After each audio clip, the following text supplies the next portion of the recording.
With the exception of Dana White's Contender Series, which kicks off in a few short months here, the road to UFC is where the MMA Fight Archive shines the most. There's a reason some of the people involved in the production aspect of the show have signed up to the MMA Fight Archive so they can study up on all 40 of the fighters that will be competing over the next few days, knowing that they're getting as many direct links as possible to past fights for all of these competitors. Usually for the Asian market, it's very tough to find the footage and know what to expect when these fighters step foot in the cage on the weekend. But luckily, the MMA Fight Archive has you covered, and you can try it out with a 7-day free trial. See it for yourself, see what all the hoopla is about, and find why we have over 110 subscribers already on the service. All right. For this podcast, I'm going to be talking about the first episode of the Road to UFC for 2025, and it covers the first 5 fights of the day or morning, depending on where you are in the world. It takes place, I believe, 5 a.m. Eastern time on Thursday, the 22nd.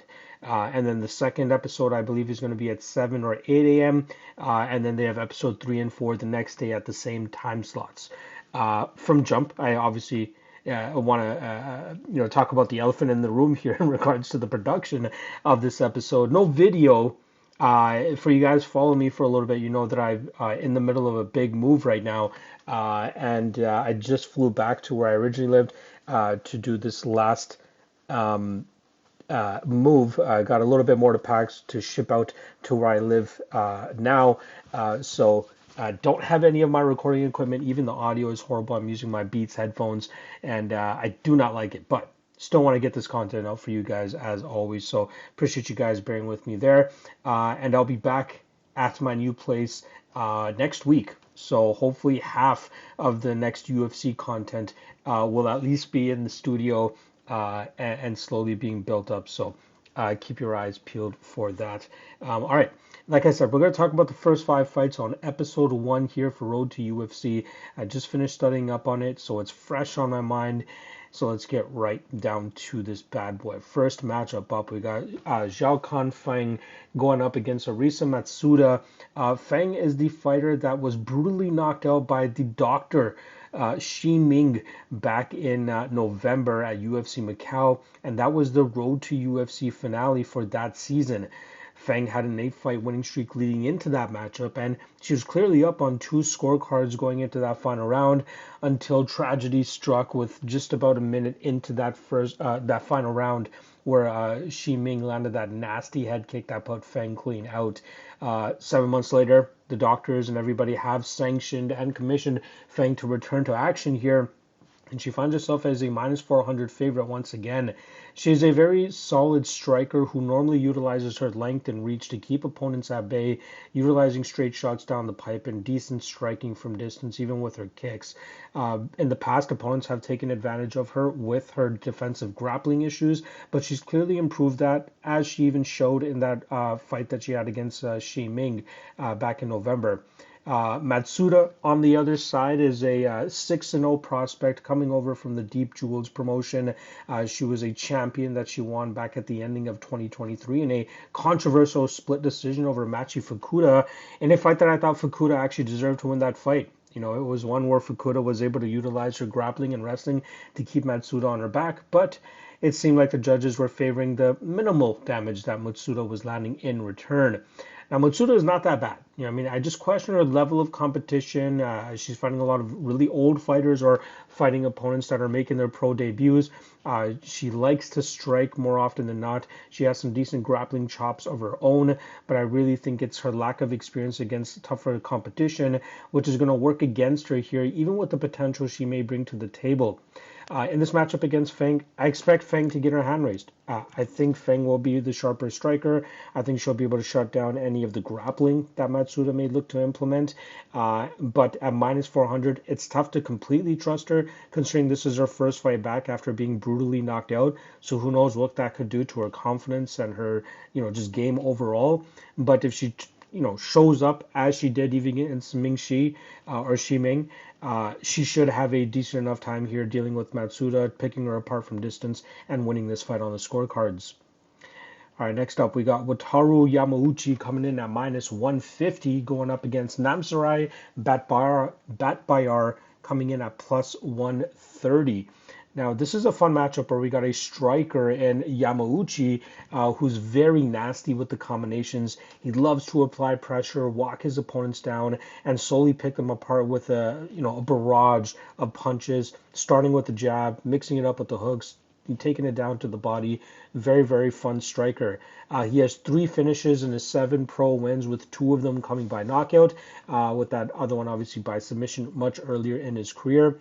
And I'm surprised that he's not undefeated, especially in that lone defeat that he has, where he was pretty much winning every second of that fight. His opponent was very durable, very tough to put away. And Yamauchi was 10-8ing him pretty much all the way until that final bell there, where his opponent was finally able to uncork a counter that caught Yamauchi off guard and completely put him out. But I think Yamauchi might have learned from that, even if he feels like he's tortoise and herring it his way to a victory there, just to keep it a little bit more tight with the striking defense so that he doesn't find himself staring up at the lights again.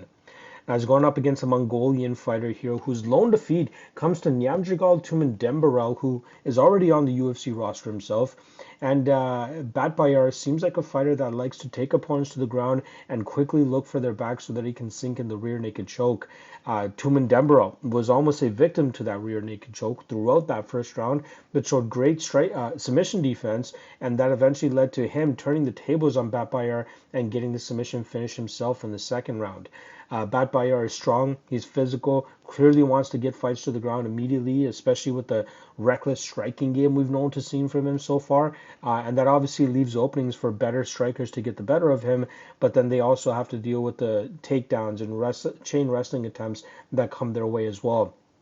I think a lot of the guys coming out of the Mongolian fight scene are, fighting very low level of competition. It's a bloodline of warriors, obviously being Mongolian, but that doesn't necessarily translate to them being the best fighters from a mixed martial arts perspective.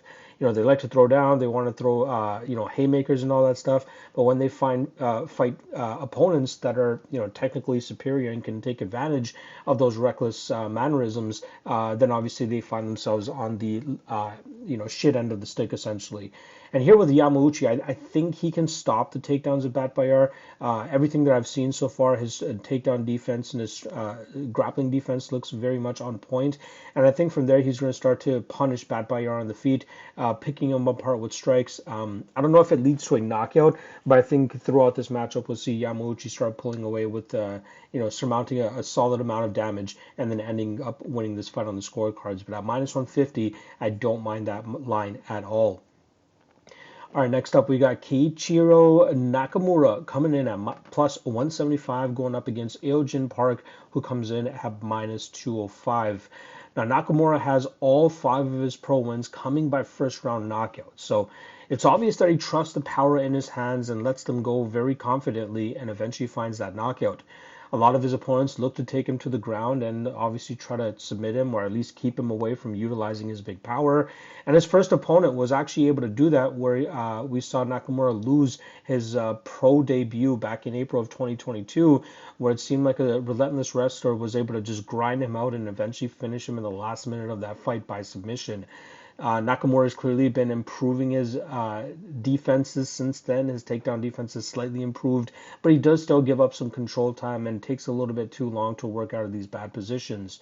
Luckily for him, he's been fighting guys that, eventually where he's able to get back to his feet, he can just put the pressure on them with his striking advantage and eventually find that big shot to put them away. Now, his Korean opponent here, Eojin Park, comes in with a 9-1-1 record, and he's a pretty stellar Korean prospect with a very solid all-around game. He has slick striking, decent range management, and even a very reliable grappling game if that's where he feels he has an advantage over his opponents. Great positional awareness, great scrambling ability, and he's faced some decent competition throughout his career as well. And he's really improved since that lone defeat on his record from 3.5 years ago. This seems like a fight where I feel like the technically superior fighter is the Korean Park. I think that he can pick apart Nakamura if he decides to strike with him. I think he can take advantage of some of the overextending on Nakamura's striking that we often see. But I think it's going to be Park's ability to just mesh the entire mixed martial arts game together, which will eventually get him the win here. I agree with the roughly minus 200 line that we see on him. I wouldn't be surprised if we see some more love come in on Nakamura as we get closer to fight time. So I might just sit back and just see where this line goes.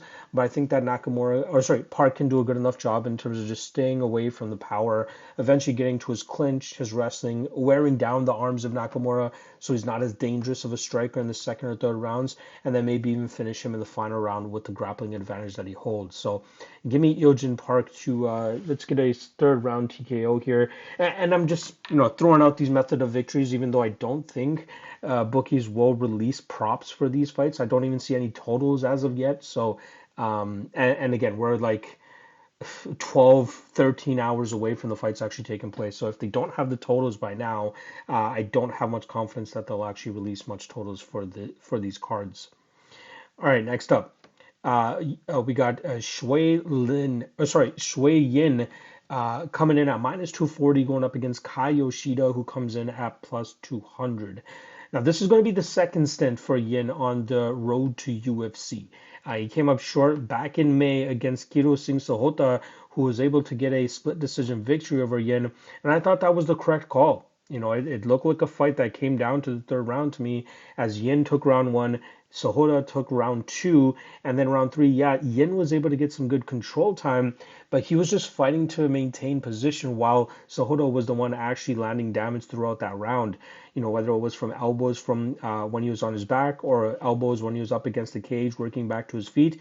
He did a great job in terms of mixing up his defensive responsibility while also landing some offensive work for the judges to actually score, and that's why I think that Sahota deserved to win that fight. But Yen is normally a guy that likes to utilize his explosivity with his power in his hands to let go with big shots. But if he doesn't get his opponents out of there early, he looks to take them to the ground and overwhelm them on the mat. Decent grappler. He often mismanages his gas tank, but it doesn't work too badly against him because he often does enough through the first two rounds of his fights. But if he can't maintain solid positional control, that's when we see opponents start to get the better of him, and either they are able to reverse the positions and start grinding him out, or if they're able just to get better of him in the striking realm, especially with the power-based striking approach he normally brings to the table that normally lacks some of the technical aspects of the game. Now, his opponent, Yoshida, is actually coming off of a submission loss last time around, and it was a very weird circumstance where he was showcasing good submission defense, good defensive grappling, and then eventually found himself in a very bad position where his opponent was able to get a scissor choke going, and you could see the guy squeeze almost immediately as soon as he got the position, and it put Yoshida out very quickly. I don't think Yoshida had enough time to really fight the choke, nor even, kind of process that he was going to be choked in that fashion, and then to be choked out that quickly. I think it was very surprising for a lot of people that watched that, and that just goes to show what his opponent had in terms of the strength. But prior to that loss, Yoshida had an undefeated record and was coming off of a nasty spinning back elbow knockout victory where he did a great job in terms of shutting down the grappling of his opponent, forced them to strike with him, and then landed that nasty shot to put them away cleanly. And that's often what Yoshida fights. He's going up against guys that are looking to take him to the ground because on the feet, he comes from a karate background, and he often showcases that expertise with his speed and his just pinpoint striking accuracy that we often see from him, landing those straight shots down the pipe while maintaining good distance and range management. Um, just as we've seen from other fighters that often get attacked by guys that look for grapple-heavy approaches, Yoshida has done a great job in terms of just trusting himself, trusting the process of, being put in some of these bad positions. There were spots where opponents have put him into rear naked chokes, but he's just stayed calm, stayed composed, collected himself, attacked the hand to try to break the choke, eventually breaks the choke, and then gets back to his game where he's often the superior striker and is able to start pulling away from opponents there. So in this matchup against Yin, obvious grappler versus striker here. I lean the striker, especially at plus 200. I think Yoshida can do a good enough job in terms of making Yin work for those grappling positions. And then once they're on the feet, I think Yoshida is the cleaner striker, and he can really make Yin pay for some of the mistakes that he makes when he starts throwing with his hands. Um, I get why Yoshida is a plus 200 dog. Like minute winning style, Yin might have an advantage if he's able to establish some solid top control. But we've seen him struggle in the past, especially against Sahoda, where he was unable to really get off on much damage. And if Yoshida stays committed to a damage-based approach, I think we could see him actually edge this one out as well. And I'm more than willing to take shot at plus 200 here. I don't think Yin is worth that 70% indicated that the odds are saying right now. So give me Yoshida by decision. But if you're taking the Yoshida side, just know it's going to be a sweat. But he has the tools to make this very competitive and possibly pull off the upset. All right, now the main event for episode 1 here is going to be Sebastian Szalay coming in at minus 150, going up against Bear Gang Jieleyisi, who comes in at plus 120. Now, Szalay is coming in as the eternal MMA featherweight champion and rides a 7-fight winning streak, with only 2 of those 8 wins actually coming by finish. But this guy is a very fun striker that reminds me of a poor man's Jack Della Maddalena. He does a great job in terms of mixing it up with his strikes, loves to attack the body and throw in combinations, and often puts together solid pressure and really walking his opponents down. Even in fights where he's unable to dictate the pace, he does a good job in terms of landing effective damage, even off his back foot, because of the combinations and the variety of attacks that he normally throws with. His grappling defense has obviously been something opponents have tried to take advantage of, and you can see the clear and obvious improvements in his game throughout his career. He was a little bit tied up in some bad spots last time around as he defended his title against Tassar Malone, who is an 18-year-old phenom. But Szalay did a great job in the first few rounds, landing significant damage and really wearing down Malone. But Malone was able to get some grappling success later on in that fight. But I think a lot of that had to do with the 5-round nature of it. Normally, Szalay does a great job in terms of either working right back to his feet, stopping takedowns, period, or if opponents initiate the clinch and look to work for takedowns from there, he quickly digs for his underhooks on both sides, gets the body lock, changes position, and either gets to his grind or eventually pushes away and gets back to the open cage where he's able to let go with his striking approach. He's going up against Bear Gang Jieleyisi, who is actually looking for his 3rd crack on the road to UFC platform. Last time around, he came up short in the finals in November to Jiu-Jitsu, Su Young Yu, and that was a fight where Yu was able to utilize whatever Jieleyisi normally looks to implement against his opponents, and that's often the grappling style. We saw you were able to land some sneaky trips and takedowns and eventually accrue a ton of control time from top position. And then even in the striking realm, it did not see Jieleyisi was all that confident or all that successful, allowing you to clearly win that matchup without much controversy there. Jieleyisi is trying to improve his striking game as best as he can, but it's obvious that's where he is weakest in his game, and if he can't get to his grappling, things really start to go haywire for him. I don't really understand him getting this 3rd crack at the platform. I think there are other more deserving fighters that deserve this type of platform and this opportunity.